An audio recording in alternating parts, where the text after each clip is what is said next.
So it's currently Tuesday, 2:30 in the morning. I just put these valve covers on. Here we go. You know, it's funny because this is actually the blue I was shooting for initially, maybe even darker. And somehow this is the blue I got. So this is the Wish app version of what I wanted for this engine.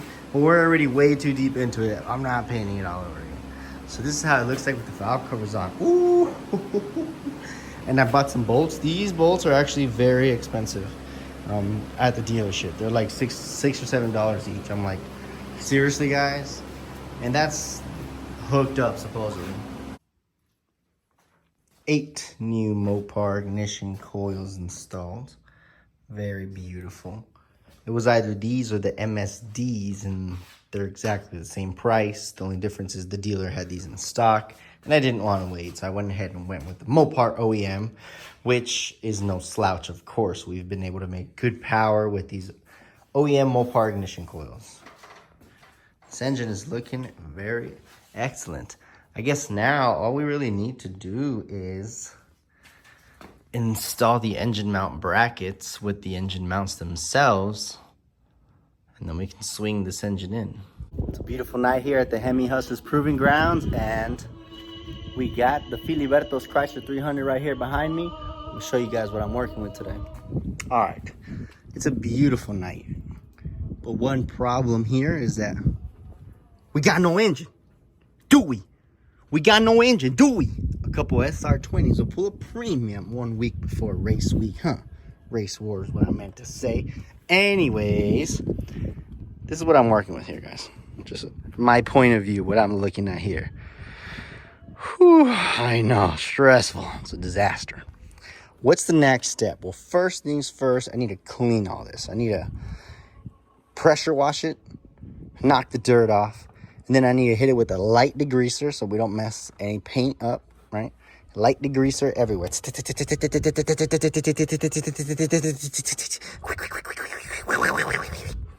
Let it sit for a second, and then we're gonna get all the spideys out of here. Make sure there's no spideys. Make sure I'm not gonna turn into Spider-Man or Underground 6 Feet Man, right? Once I'm done cleaning this, I need to do the whole, I just pretty much need to take off anything I don't need. Like, I'm gonna get rid of these hoses because these are crusty and these are prone to breaking, so I'm replacing those bad units. Just gonna take all this stuff out of my way, remove those engine mounts, remove this hose. I'm probably gonna remove the front bumper to remove the radiator because it looks like the last person I did the engine swap. Let's see if I can get some light here. You see that? So whoever did this engine last, I know exactly what this is from. You can't hide stuff from me. Whoever took this engine out last, before me, right? Not last as in me, before me, they took the engine out and the harmonic damper, right? The balancer, when they were swinging the engine out, boom, smacked right there. And, well, it wasn't leaking before. It looks just bent. But, nah, man, I'm not gonna, like, we're already here, right? It wouldn't make sense to let the client leave with something like that and then hits me up a week, 2 weeks later, a month later, and hey, my radiator's leaking. Like, no, we're not gonna do that. And maybe we can install a Mishimoto upgraded radiator while we're here. You know, you never know. I'm not gonna lie to you guys. This is my second time ever working with a centrifugal supercharged application here. Now, I'm no expert, but I'm assuming these are for, well, this was tapped in for boost reference purposes.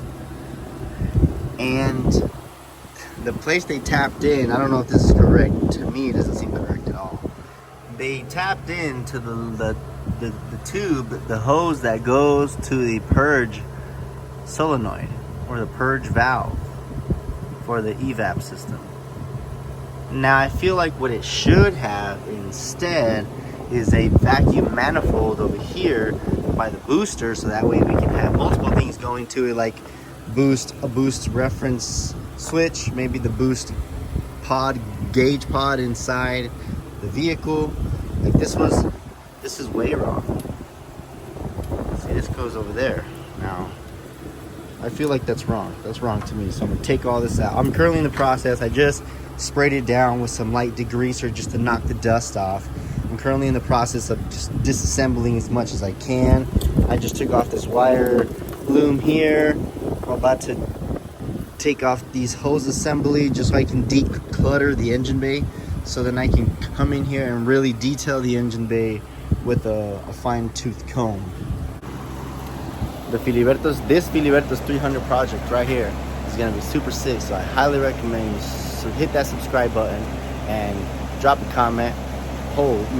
Mini flex, I didn't mean to do that to you guys.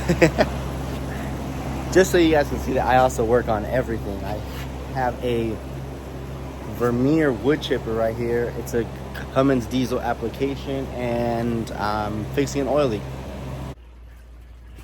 Just remove the reservoir. I'm at the point where I have to remove the heater hoses.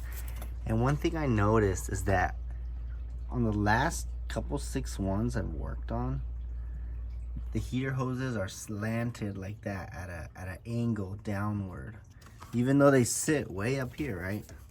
The cylinder head's like way up here. Well, let me fix this here.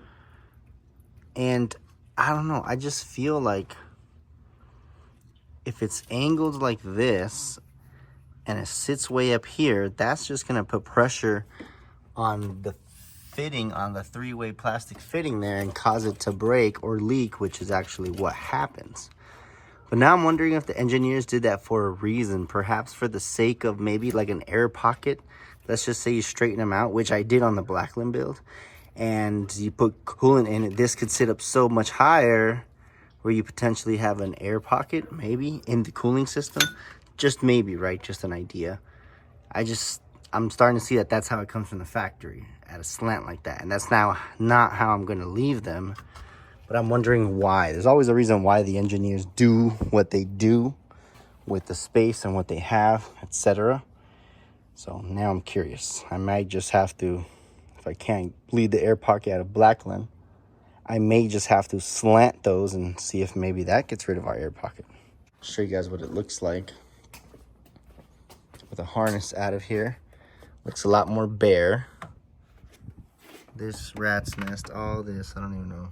That's for the exhaust cutouts, which I'm gonna rewire that as well, because this needs to look awesome. And right now it looks, as you know, the younger generation would say, it looks mid. There's the pound worth of wire loom. This is a, I think it's pretty clever. I've seen this done before, just not in person. This is what I believe is a Honda radiator being used as a heat exchanger, which is genius if you ask me, right? This is what cools the air coming into the intake manifold, right, from the supercharger. Since this has an air-to-water intercooler instead of an air-to-air intercooler, right? This is the heat exchanger for that. Now, the upgrade to this would be installing an inner chiller or a type chiller component that'll keep the intake, that'll keep the inner chiller temperatures ice cold, maybe with an ice tank in the back. But we're just gonna work with what we have now, right? Just because it's already here. I don't want to reinvent the wheel or do anything crazy. I just kind of want to make it a little better. Now, why am I even messing with this? Well, this was how this went, right? This probably went somewhere over here, blah, blah, blah. Well, anyways, so with this being on here, the grill is right here, and you see it's pretty kinked, so it's limiting the amount of flow that's going to the actual, that's coming from and going to, because the bottom is kinked also. Look. Where is it? All right. Right. Makes that sharp turn. So that's really no better. Like, that's not doing anybody anything. And this is the intercooler pump. I don't even need to test it to know it's bad. I mean, just look at it. It's rusting from the inside out. Clearly, it does not work. Now, this is the little pump deal they got going on here. So, like, all this is nice and pretty and cute and curtsy and demure, but it's not what we need. Now, my ideal scenario would be to rip all this out, and we're going to have an ice tank in the back and an inner chiller here up front. That would be my ideal scenario, so we can get rid of this pump and install an interchiller. That would be my ideal thing to do. But, you know, we're already way up in there in the budget on this build. So we got to take it slow. We got to take it easy. Do with what we can, and then we'll slowly reschedule to make it better and better and better. It's funny because this car just came in because of a dead battery, because these dumb rings right here were pulling a parasitic amp draw, and now look how far we are into this build. So things escalate pretty quickly around here at HEMI Hustlers, and too bad the jobs don't get done quickly. It's 2:30 in the morning. It's a beautiful morning. I'm working on the Filibertos Chrysler 300, and I've made some progress. Let me show you. So I've stripped out as much as I could from the engine bay. Compressor's gone, AC lines, hoses. This is as much as I want to take out. I feel like now I'm ready to pressure wash this one more time and then start scrubbing. Start scrubbing with some, maybe like a little bit of Dawn, and maybe like a little bit of car shampoo and a nice brush and you know, some warm water, so we can kind of get all this cleaned up beautifully, right? I also removed the little Honda radiator heat exchanger that it had here, and because Filibertos Juan vouched for, I'm just gonna spill the secrets, he vouched for the inner chiller with the ice tank in the trunk. So you know what I'm saying, this thing's gonna be pretty sick. I definitely have my work cut out for me, but we're getting there slowly but surely. I think now I'm gonna go inside and edit some YouTube vids for you guys, since I don't post enough. I need to post at least once a week. If you agree, comment down below, thumbs up or agree. All right, here we have our blank clean canvas. I got a little bit of warm water, a washing sponge, you know, the soft sponge side of it, a wet cloth, some Dawn dish soap mixed with a little bit of car shampoo, and a lot of love and a lot of scrub-a-dubs. And well, this is our final product. You see, we have some shine to it, right? There's some shine to it. Got a little shine to the subframe. I mean, look at that shine right there. It's not 100% perfect. It's really hard to get something like this with so many nicks and crannies and crevices 100% perfect. But look, you can see a little shine, right? You can see a little shine here and there. And I really think that's the best it's gonna get, which is okay, because it's, I mean, 100 times better. You guys should have seen the water was filthy black. It was disgusting, disgustingly black. So now I need to remove the torque converter, because I need to see what brand torque converter it is. And I need to replace the front pump seal for the torque converter, right? So I'm gonna go ahead and take that out and get to work. Mr. Filiberto claims, well, he said the vehicle had the transmission replaced at some point. He claims that it has a new torque converter. That's what they told him. Well, he's not wrong. It has a remanufactured stock torque converter. Now, how can we tell? Well, because it's been spray painted. You can see, like, let me show you real quick. For example, this right here is evidence that it's been spray painted, right? They spray painted it so heavy that the paint started to run and it puddled up right here. And I mean, they spray paint all of them, right? Even the aftermarket high performance units. But usually the aftermarket high performance units are not this color. Like the Circle D and the FTIs, usually they're maybe a two-tone color, or they'll have a stamp of their brand or a sticker or something. This one has nothing. Another telltale sign that this is a remanufactured unit, or perhaps even the stock unit that's always been on it, is these wear marks right here. See? See. You guys see all these wear marks? All these wear marks, the little grooves right here on this shaft. My nail gets caught right there. My nail gets caught, and that's not good, right? That means that this has been in there for a while. Like, right, this portion has been in there for a while. So when they remanufacture these, they cut them open, right? And they replace everything inside, or everything they need to replace inside. They service the clutches, the stator, etc., right? But they sometimes, if this is good, you know, they'll keep the upper and lower half and just replace the internals, which means you still have the same exo casing or the housing that it had originally, right? So that's why I'm seeing this and I'm like, okay, this has been on for a while, right? So maybe they did remanufacture this and replace the internals, but it's like they should have also just replaced, you see this is welded, they should have just replaced this piece or this whole top piece here. Because also, if you guys can see right here, there's a little nick right there and a little nick right here. So one nick and two nick, and these are not good. Like, they get caught up in my nails, and this, everything just gets caught in my nails, see? And that's not good. That's gonna eventually cut the seal, or the seal's gonna wear into this to the point to where it starts to leak. And well, you know, I'd want to replace the torque converter off the fact that, one, we're upgrading the cam, which means we need a higher stall so the car doesn't surge. Two, it's a high performance unit, so we need a higher stall anyway so we can make power up in the power band. And three, it's pretty worn out here on this groove and it has those nicks.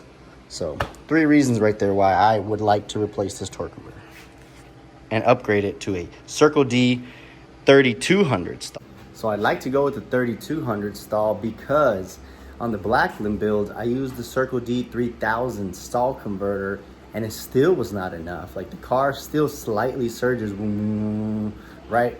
At a stop and drive, slightly surges back and forth. It's cool, right?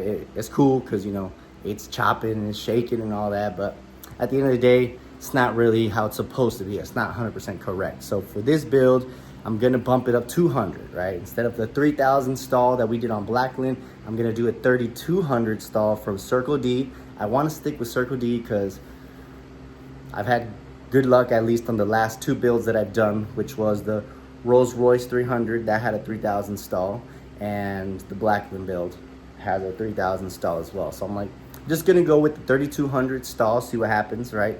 200 more RPM should do us some pretty solid, should do us a pretty solid here. Ooh, it's hot out here. My dad has me working out here. Engine looks amazing in the sun. We're prepping to have this here in this engine bay within the next hour. Currently degreasing some parts, washing some stuff. And then I need to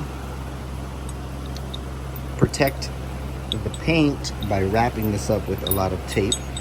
Make sure we don't scratch it during installation. It's going very well. It's a beautiful Friday today. The weather here in Phoenix is looking promising. So this means the projects are gonna be done way quicker and I won't be so angry all the time because it's not 110. You know, I had high hopes that I was going to install the engine today, but while I was prepping the flex plate, you know, cleaning it up, all of our surface, all of our mating areas, I wanted to check for any potential cracks or any potential tweaks and twists or warpage or any broken welds, everything, right? I was going through the bolts, making sure they're reusable. I guess you could say they are. Some speculate you're only supposed to use these one time. I've used them, reused them before and never had an issue, but when I was cleaning up this one, right, this goes over this, I noticed how deep those indents are. See?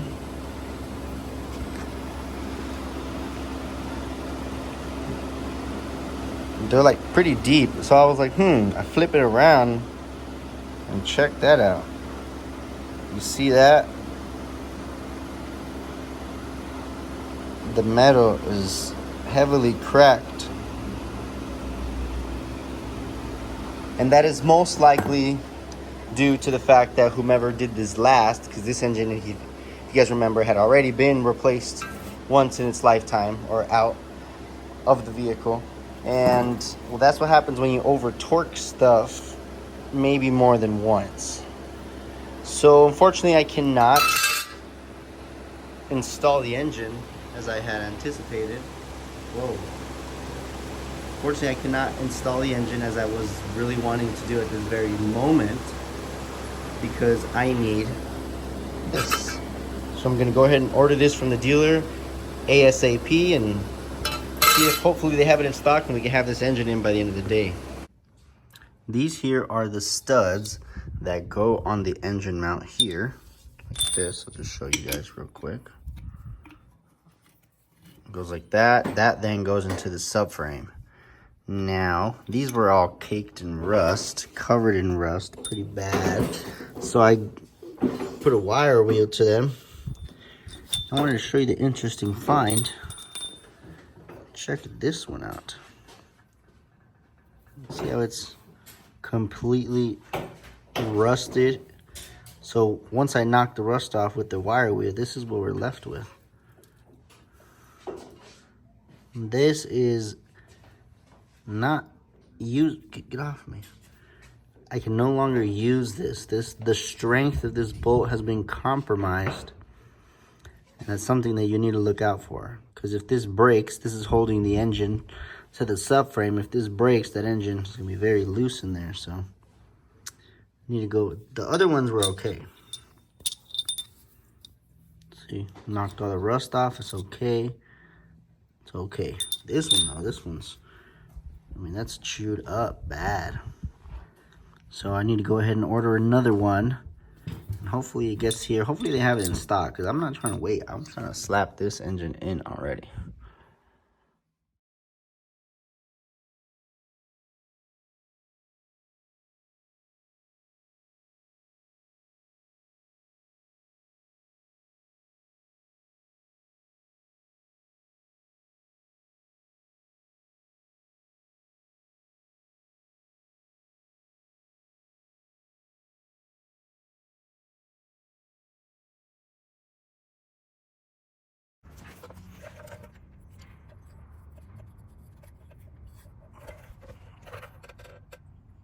Currently, I am cleaning out the threads. I am chasing the threads on the rear of the crank because there seems to be a lot of Loctite in there. And I want a nice, good, precise torque value. I want these threads to be clean. Technically, I shouldn't even have to be doing this because this is something the machinist should have done, right? Everything should be spotless when I use the machinists. And if you have a good machinist, you'll never have to do any of this stuff because the machinist will already have taken pride in his work and done it himself. These holes are gross. Check it out. Watch.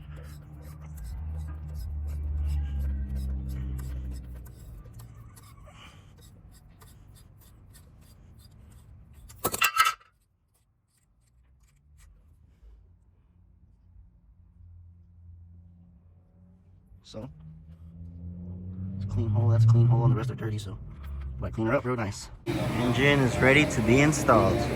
Enjoy this time lapse.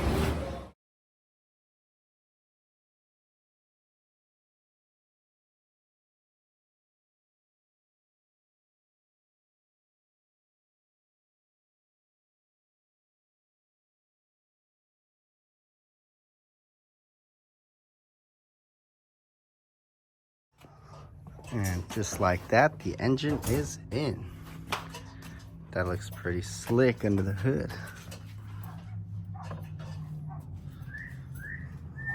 A lot of space.